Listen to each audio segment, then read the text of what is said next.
Chers partenaires, chers ambassadeurs de la Smart City Galaxy, merci d'assister à cet atelier sur comprendre l'écosystème de la Smart City pour réussir son projet de territoire. Donc je me présente, je m'appelle Emmanuel Chauchois, je suis le CEO de l'entreprise Chauchois Conseil. Puis écoutez, on va faire déjà un petit tour de table et je vais vous laisser la parole. Bonjour à tous, Vincent de Santis, et moi j'appartiens au groupe Aegis. Bonjour à tous, je suis Dimitri Arfuso et je suis le responsable de l'activité éclairage public pour Signify France, Marc Philips. Bonjour à tous, Hugues Jouffroy, directeur opérationnel chez SPI City Networks.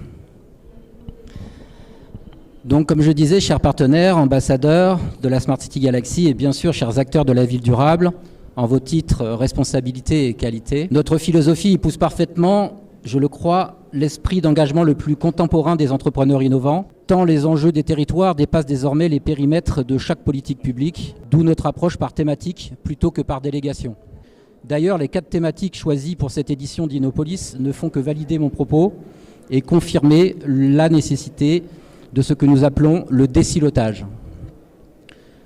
Ces 4 thématiques sont les territoires connectés et durables, la transition énergétique et mobilité durable, aménagement, environnement, gouvernance et attractivité. Rien ne se range ici dans une seule case, bien évidemment. Ce déploiement dans toute la diversité de nos territoires ne permet plus de fonctionner à partir d'une approche linéaire, avec des spécialistes uniquement concentrés sur leur couloir. Non, la Smart City est aujourd'hui devenue une matière vivante, où chaque idée naît d'une autre, où tout s'interconnecte, où le besoin de survivre à l'obsolescence est permanent, où l'innovation et les progrès sont sans cesse recherchés. Et j'en arrive assez naturellement à la Smart City Galaxy et ce pragmatisme qui anime chaque partie prenante de notre assemblage de solutions et de compétences. Depuis plus de 2 ans, Smart City Galaxy assemble des solutions dans des thématiques réellement vécues par les acteurs publics, avec un langage adapté à l'univers sémantique du décideur, avec une grille de lecture sélective, avec l'indispensable vue globale et transversale pour chaque situation, par un usage sémantique respectueux du vocabulaire régulièrement employé par les décideurs, Smart City Galaxy apporte un référentiel dynamique avec une vue 360 degrés des différentes possibilités. L'objectif ? Aider les responsables locaux à faire des choix éclairés, cohérents et visionnaires. En parallèle, cette force arborescente apporte naturellement tout un écosystème, tant les besoins d'infrastructures, d'intégrateurs et de solutions et d'ingénieurs s'enracinent. En somme, si l'on devait expliquer la rapide montée en notoriété de Smart City Galaxy tant en France qu'à l'international, je pense qu'il s'agit raisonnablement de relever pourquoi nous sommes régulièrement recommandés pour les projets de transformation urbaine, la cohérence de la méthode, la cohésion des savoir-faire. La Smart City se révolutionne par son expression et les pouvoirs publics résonnent maintenant en cas d'usage. Cette évolution forte depuis quelques années a été exprimée et constatée dans plusieurs projets emblématiques en France et à l'international. Pour réussir à construire son projet dans cet écosystème, nous devons maintenant travailler ensemble, parler le langage de nos décideurs publics et répondre dans toute la chaîne de valeur, offreurs de solutions, intégrateurs, fournisseurs d'infrastructures, ingénieristes. Je vais laisser maintenant la parole à Dimitri Arfuso. Merci Emmanuel, merci pour cette table ronde. Donc nous en tant qu'éclairagistes, en tout cas dans notre fenêtre d'éclairagiste, ce sujet c'est un sujet qui est très récent. En réalité, l'écosystème Smart City c'est assez récent, surtout quand on est sur l'échelle de temps de l'éclairage public. Pour rappel, l'éclairage public date au début de Louis XIV, 1600. Notre société a 130 ans, donc quelques années de ces nouveaux concepts, notions d'écosystème, c'est assez récent. Donc on a pris le virage, mais ça reste récent. Ensuite, avant ce nouveau concept, cette nouvelle façon d'adresser le marché, il faut savoir que tous autour de la table, on travaillait tous, mais chacun dans notre coin en réalité, sur les produits, sur les systèmes, sur les services, pour mes collègues de la pause ou du conseil, mais pour les mêmes clients. Donc en fait, on cumulait les couches, parfois techno, qui n'étaient pas interconnectées pour la plupart, mais pour un même client unique. Pas par méconnaissance, mais parce qu'on ne se connaissait finalement pas, et le marché était un peu structuré comme ça. C'est-à-dire qu'une collectivité ou un territoire s'adressait à un éclairagiste pour avoir un niveau d'éclairement. S'adressait à un fabricant de vidéosurveillance, par exemple, pour avoir des images, et à un poseur pour avoir du câble et puis des massifs béton. Mais tout ça se cumulait en termes de techno, en termes d'appel d'offres aussi. Chaque appel d'offres était par application en réalité. Donc on n'était pas hyper efficace, en tout cas moins efficace qu'aujourd'hui. On entend beaucoup d'ailleurs, on en parlait l'année dernière Emmanuel, que cette nouvelle approche du marché est due à la techno. J'aime quand même rappeler qu'il n'y a pas que la techno. Il y a des gens derrière qui ont cliqué, qui se sont rencontrés, comme c'est le cas aujourd'hui entre nous. Et je crois beaucoup en fait à la conscience collective, à la maturité des gens avant la techno. Et d'ailleurs, un exemple concret, c'est que quand nous, on va voir des clients tous les jours en éclairage public, souvent ils nous demandent des choses qui n'existent pas, qu'on doit développer. On parle d'API, de passerelles, même de montage qui n'existent pas. Donc ça veut dire que les idées prédominent sur la technologie. Et ça, il ne faut pas l'oublier, c'est super important. Après, plutôt aujourd'hui, comment est-ce que ça se construit l'écosystème de la Smart City? Donc je refais le même rapport, le même parallèle avec l'appel d'offres. Une collectivité ou un territoire ne va plus demander à une fonction, va demander un usage ou un besoin ou parfois même une finalité. Par exemple, une collectivité ne va pas demander un niveau d'éclairement à Signify, Philips, mais va plutôt demander comment améliorer le sentiment de sécurité pour mes citoyens. Voilà, ça c'est un usage. Cet usage-là, nous, on y répond avec l'éclairage. C'est-à-dire qu'on met le bon niveau d'éclairement, on va télégérer à distance, on va mettre des capteurs de tout un tas de choses. C'est notre réponse. En parallèle, le fabricant de vidéosurveillance, lui, va fournir des images qui vont pouvoir être interopérables avec notre solution. On va pouvoir nous éclairer au bon moment, en cas d'incivilité, par exemple. Là, on commence à travailler ensemble. Et au bout du bout, par exemple, on peut donner accès à la police et aux pompiers à toute cette solution globale. Et en accord avec des gens comme Aegis, SPI et compagnie. Donc ça, c'est l'image réelle de comment le marché va se structurer aujourd'hui. C'est la nouvelle maturité du marché. Et en tant qu'industriel éclairagiste, c'était pas si simple en réalité d'en arriver là, parce que ça nécessite des nouvelles compétences en termes de personnes, je reviens toujours sur les gens, ça nécessite des nouvelles solutions qu'on a dû développer, qu'on a dû déployer évidemment, puisque chez Signify, tout est ouvert, donc on n'a pas de solution fermée. Donc quand une API n'existe pas, on la développe. C'est finalement uniquement des lignes de code, c'est pas compliqué. Et ça a aussi permis de rencontrer des nouvelles personnes.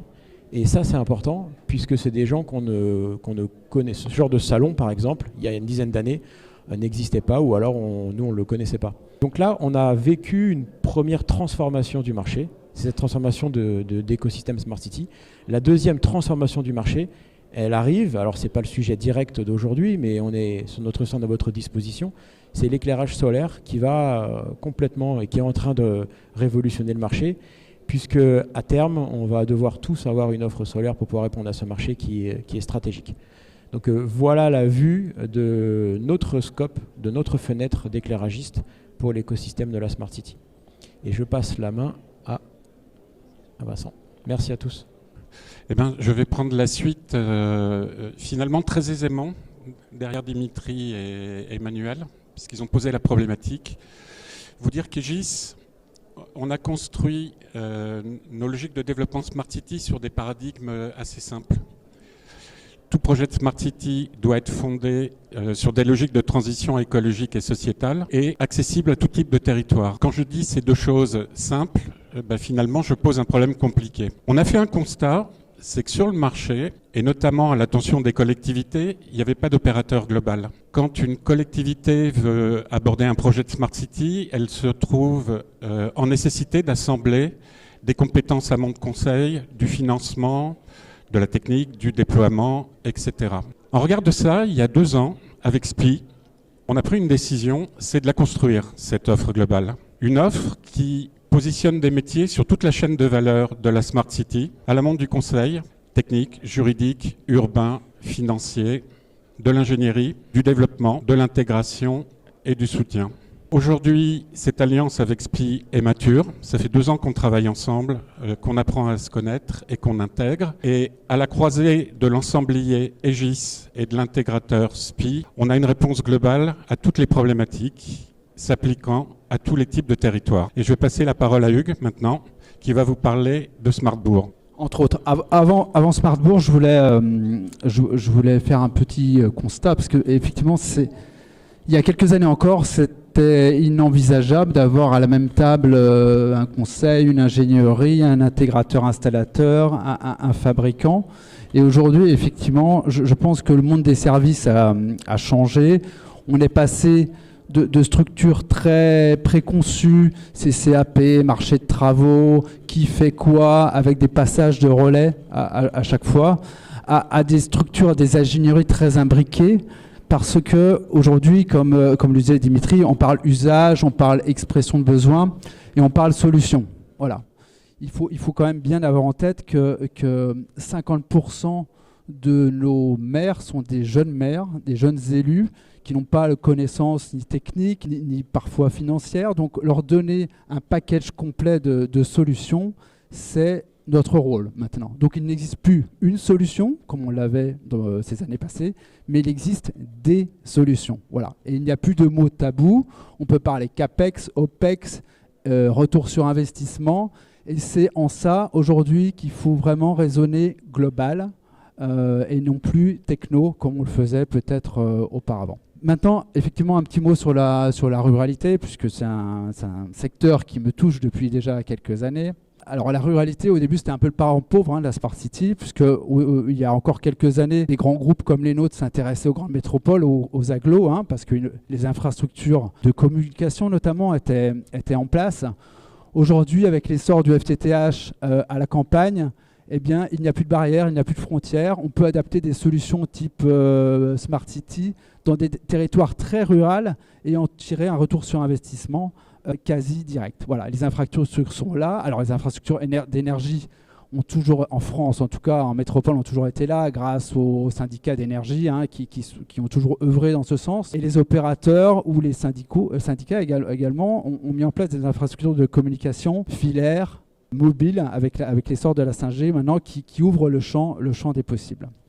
Donc la techno est prête, les infrastructures sont en place et comme je le précisais, à nous en tant qu'intégrateurs maintenant de proposer des solutions optimisées. Il y a encore quelques années, je pense, des intégrateurs comme nous, on était là un peu pour vendre la solution, pas la plus chère, mais on ne cherchait pas forcément l'optimisation. Et ça, le maire ne le comprend pas. À juste titre d'ailleurs. Donc voilà, le changement de paradigme, c'est ça aussi. C'est de dire, parlons techno, on sait faire, nos confrères savent faire. Parlons accompagnement, finance, et puis accompagnement pérenne sur le moyen et le long terme. C'est comme ça qu'on crée, à mon sens, des vrais partenariats et qui dénotent un petit peu de ce qu'on avait l'habitude de faire ces années passées. Voilà. Donc, bon, les solutions sont là, la vidéoprotection urbaine, les déchetteries sauvages, les solutions pour économie d'énergie, passage LED, télégestion, les solutions de mobilité avec les bornes de recharge. Voilà, toutes ces solutions, les ombrières photovoltaïques maintenant qui sont obligatoires, un décret rend ça obligatoire à partir d'une certaine taille de parking. Toutes ces solutions sont là. Nous avons des obligations, nos donneurs d'ordre ont des obligations pour les mettre en œuvre, à nous de les accompagner au mieux et vraiment en fonction de leur capacité financière pour qu'ils s'y retrouvent et qu'ils atteignent l'objectif le moment venu. Voilà. Donc cette ruralité, juste pour finir, la difficulté pour nous, c'est l'adressage, puisque quand on va voir une métropole, une agglo, c'était simple, on va voir le maire parfois, le DGS, le DST. La ruralité, c'est des milliers de maires partout en France, parfois des services techniques, parfois pas de services techniques, parfois adressés via une Comcom. Et voilà, donc à nous de nous faufiler un petit peu dans ce millefeuille administratif pour adresser au mieux ce besoin. Voilà. Au niveau de l'adressage, effectivement, je fais un petit peu de teasing, mais vous vous intéresserez à l'offre Smartbourg, j'en suis certain. Et je repasse la parole à Emmanuel. Écoutez, voilà, je tenais donc tous à vous remercier. Donc oui, effectivement, je vous invite à découvrir Smartbourg, qui est une offre qui commence déjà à faire un petit peu de bruit en ruralité et qui est adaptée à la demande des acteurs publics. Effectivement, de constater que ces nouvelles alliances transversales entre offreurs d'infrastructures, intégrateurs, ingénieristes et nous, solutions qui sélectionnons des solutions software d'usage existent. toute la chaîne de valeur ici est couverte. On peut répondre à des projets complexes dans un environnement existant, avec une infrastructure existante ou pas. On est capable de s'adapter et répondre à des problématiques nouvelles, avec des vraies réflexions, tant au niveau financier que technique. Donc je vais conclure en remerciant les organisateurs de cet événement annuel. Je vous remercie à tous pour votre attention.